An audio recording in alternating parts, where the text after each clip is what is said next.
Seja bem-vindo a mais uma aula. Nessa aula vou falar mais especificamente sobre a liberação miofascial, para que você possa entender melhor o que de fato é essa liberação, quando é que é indicado e o que é que acontece quando nós fazemos de forma eficaz a liberação miofascial. Então, eu tenho aqui uma imagem onde as fibras musculares estão aqui, vou usar o termo arrepiadas, porque elas sofreram um corte ali. E você consegue perceber que nessas fibras que estão levantadas, arrepiadas, elas estão também conectadas com uma estrutura que é muito parecida com uma teia de aranha, que é uma estrutura esbranquiçada. Então essa estrutura nada mais é do que a fáscia, né? A tão falada fáscia. Se você observar, essa fáscia, ela também está com aspecto ressecado. E o que é que você pode já entender quando você vê uma face assim que está ressecada, né? A gente está vendo aqui porque em uma peça anatômica, naturalmente você não vê a face, mas nesse caso você sabe que a face está doente. Ou seja, quando a face está ressecada, desidratada, você sabe que vai existir mais atrito, um deslizamento entre os músculos superficiais e o deslizamento dos músculos profundos. Então, a face saudável ela deve estar bem hidratada, diminuindo assim o atrito de deslizamento. Então, é por isso que após uma liberação miofascial, esse deslizamento ele ocorre de maneira facilitada e você consegue, por exemplo, tocar lá no chão, que antes você não conseguia, ou você tem uma maior amplitude de movimento. Passando aqui para o próximo slide, eu tenho mais uma conceituação do que é a fáscia muscular. A fáscia muscular é um tecido conjuntivo que envolve músculos, grupos musculares e vasos sanguíneos, além de nervos, tá? Essa fáscia é formada por fibras de colágeno que são produzidas no interior da própria fáscia através de estruturas, né, chamadas de fibroblastos. São elas que regulam o crescimento e a produção dessa fáscia. Então a fáscia muscular é essa estrutura que recobre aí todas as outras estruturas do nosso corpo, tá? Inclusive uma curiosidade aqui, a gente cresceu aprendendo tanto na escola quanto na faculdade que o maior tecido do corpo humano é a pele e hoje sabemos que isso não é verdade.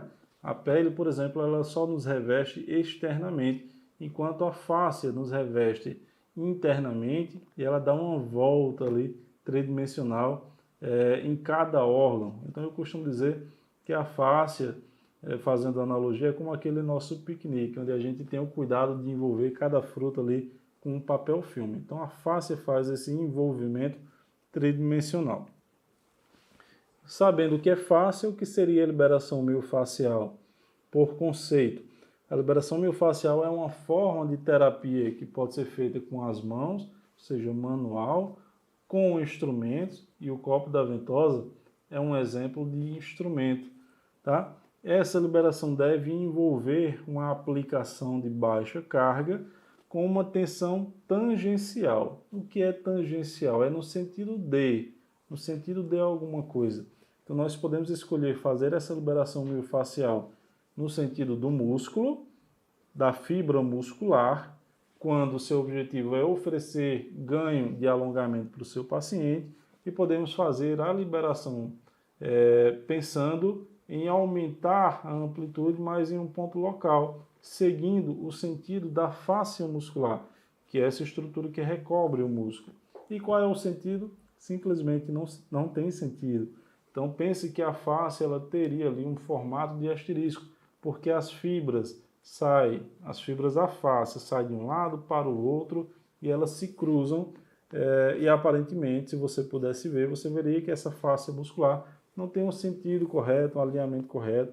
Então é uma espécie de caos, é uma espécie de desorganização, porém ela é muito bem organizada e cumpre muito bem as suas funções, que são ligar estruturas a outras, além de transferir energias e também de outras funções que estão sendo descobertas atualmente pelos cientistas. Então a fáscia muscular, ela era considerada o patinho feio, né, da ciência, ninguém queria saber dela, e hoje nós já sabemos da importância da fáscia muscular. E muitos cientistas já falam que a maioria dos problemas elas se originam da fáscia e provavelmente até o câncer será tratado e curado através do melhor conhecimento sobre a fáscia muscular. Então a liberação miofascial está descrita aqui nesse conceito, tá? Você deve fazer a liberação, no caso aqui do nosso curso, com o copo da ventosa, seguindo um trajeto que é o trajeto da fibra muscular ou da fáscia, que é como se fosse um asterisco. Esse deslizamento deveria ser com uma sucção maior e de longa duração. Então, quando algo é de longa duração, é porque essa coisa ela é feita de forma lenta, né? Então, no caso da ventosa, é de longa duração porque o deslizamento é feito de forma gradual e de forma lenta também. E aí, devemos nos perguntar, por que devemos liberar a fáscia? Nós devemos liberar a fáscia sempre quando o objetivo for restabelecer o comprimento máximo da fibra muscular, devolver a capacidade de alongamento para o nosso paciente. Quando o nosso paciente estiver com dor, né, para reduzir a dor desse paciente. Quando você quiser potencializar a função do músculo desse paciente.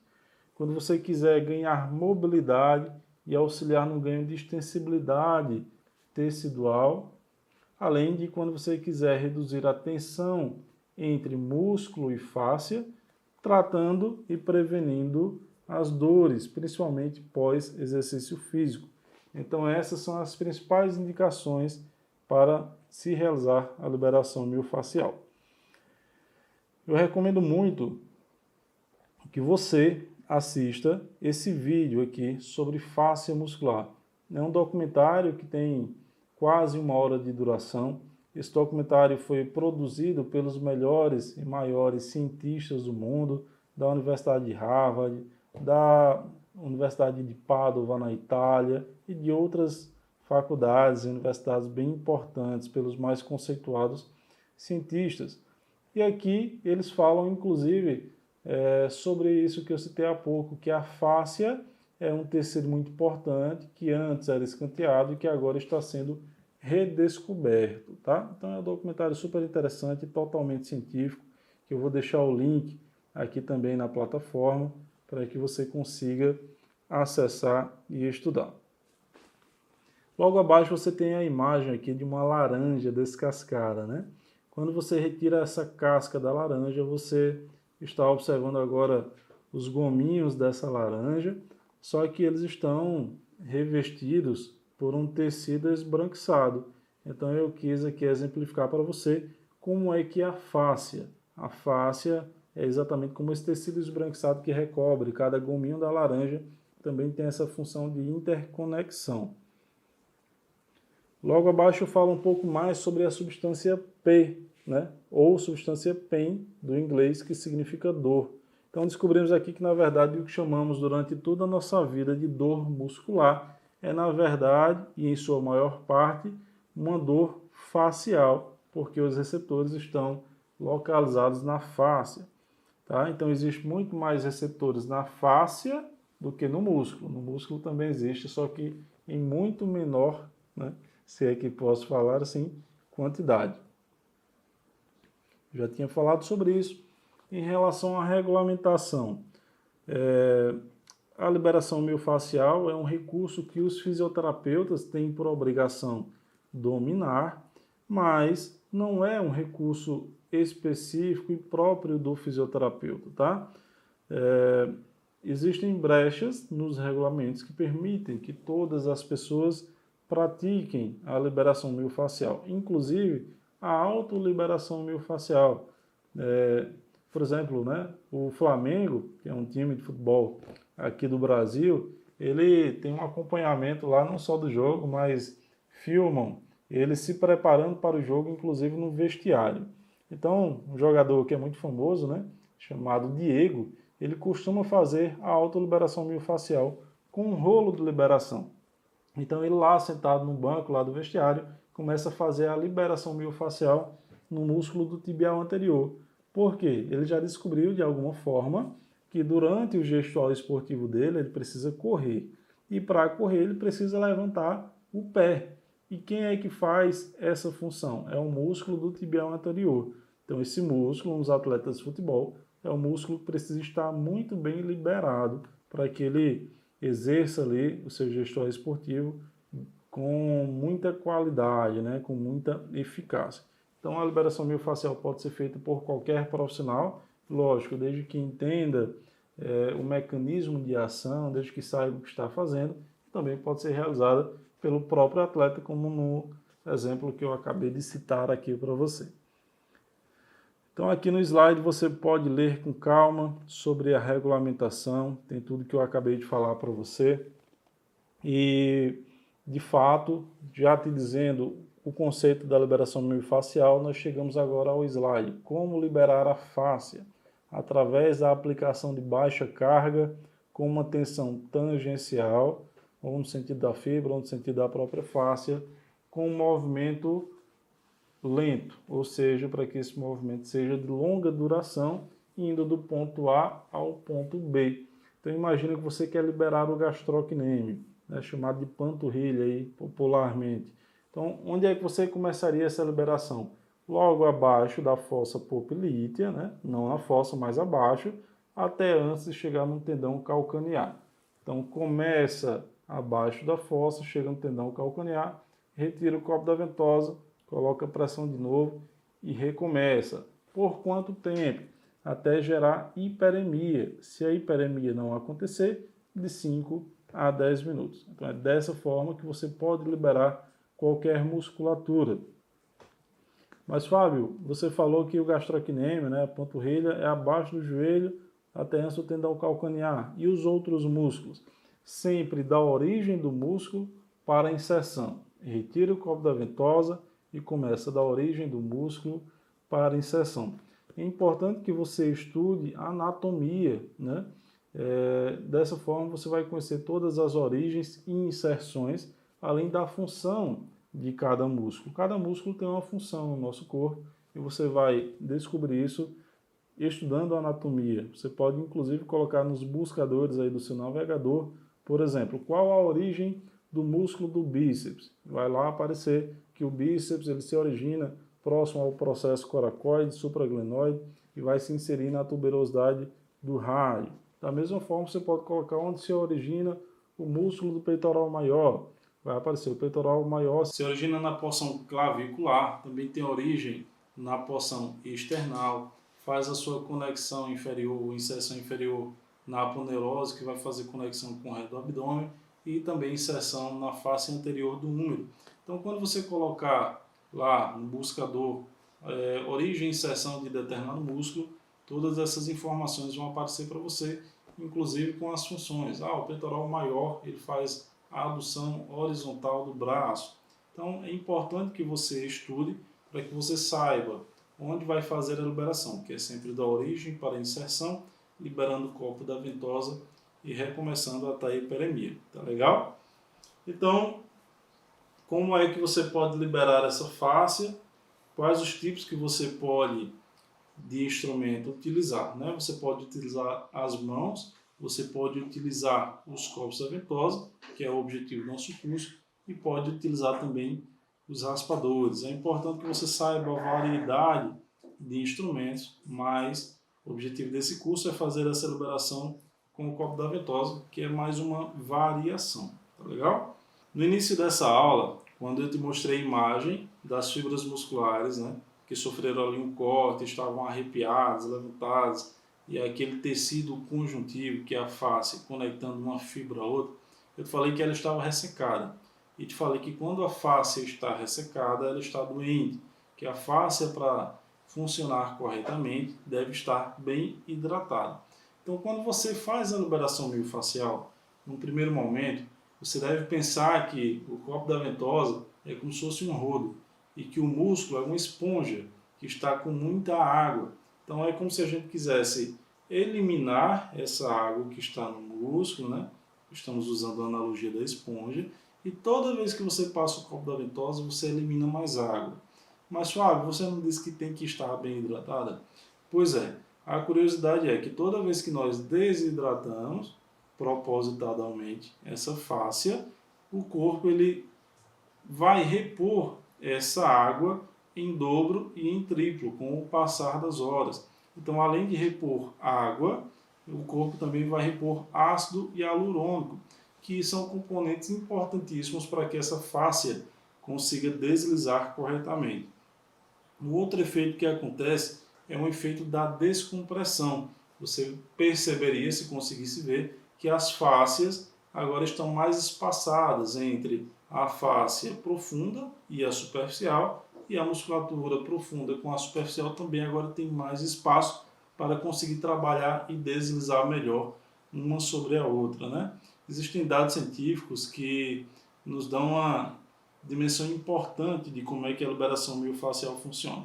Imagina que esse meu braço aqui seria o gastrocnêmio, né? Que é um músculo, é a panturrilha, que está posicionada de forma mais superficial. Abaixo do gastrocnêmio nós temos o músculo do sóleo, ou seja, abaixo da panturrilha. Então imagina que essas faces estão entre um músculo e o outro, estão secas e estão bem presas, aprisionadas. Então imagina que você não conseguiria fazer o movimento de abaixar e de levantar o pé, porque essa musculatura está bem presa.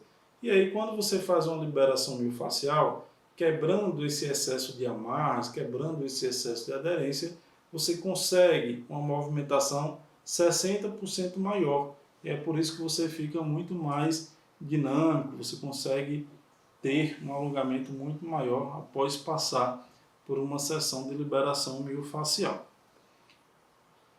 Então aqui para os próximos slides nós temos efeitos da liberação miofascial. Já falei alguns, mas aqui na ordem. Você consegue oferecer um aumento da extensibilidade tecidual para o seu paciente, um aumento da amplitude de movimento, diminuição da dor, otimização da função muscular, menor desgaste físico, uma recuperação acelerada após a atividade física de desgaste, ou seja, a ventosa terapia com liberação miofascial é indicada inclusive para recovery, para a recuperação daquele atleta que acabou de passar por uma competição muito desgastante, além de outros benefícios também, tá? Então aqui no último slide eu deixo inclusive algumas orientações enquanto a preço, né? Quanto é que você deveria cobrar por uma sessão de liberação miofascial. Então cada região tem suas características em relação à renda per capita e a custo de vida também. Então fatores como estes podem influenciar no valor a ser cobrado. Aqui na cidade onde eu moro atualmente, João Pessoa, capital da Paraíba, a sessão do consultório ela tem uma variação ali de 100 a 150 reais e essa sessão tem duração de 1 hora. Talvez na sua cidade esse valor seja um pouco mais baixo ou um pouco mais alto. Depende muito aí da renda que cada pessoa tem, depende muito dessa renda per capita. Agora, caso o atendimento seja em domicílio, você deverá fazer um cálculo aí do quanto custará o deslocamento até a casa do seu paciente. Você deve calcular se você vai de ônibus, se você vai de motorista de aplicativo, né? Se você vai com o seu próprio veículo, se é de carro, se é de moto, quanto é que você vai gastar. E aí você deve usar esse valor para incluir no valor da sessão. Lembrando que quando você atende em domicílio, você consegue atender menos paciente que em relação ao que você conseguiria atender no consultório. Então, no consultório, eu fico aqui paradinho, vem o meu primeiro paciente, eu atendo, ele vai, já entra o segundo, depois entra o terceiro e assim por diante. Em domicílio, eu também perco tempo, porque às vezes eu vou ter que pegar trânsito, às vezes eu posso ficar preso no trânsito. Então, enquanto no consultório você atende 2 pacientes, em domicílio você atende 1. Então, esse cálculo do tempo que você gastou, ele também deve ser feito para que você cobre a mais na sessão em domicílio em comparação à sessão no seu consultório, na sua clínica ou no seu ambiente de atendimento terapêutico, tá? Então, aqui são algumas orientações gerais em relação a preço, pode ler aqui com mais calma no slide, que te orienta quanto cobrar por cada sessão de ventosa terapia. Eu gostaria que você também lesse o artigo que eu deixei aqui para você, reforçando mais uma vez A leitura desse artigo é de importante critério para que você consiga fixar e absorver melhor todos os conteúdos que eu passei para você. Todo esse curso ele é fundamentado, ele é baseado em artigos científicos, e esse que está aqui é um dos artigos em que eu me baseei para produzir esse conteúdo aqui para você também, tá bom?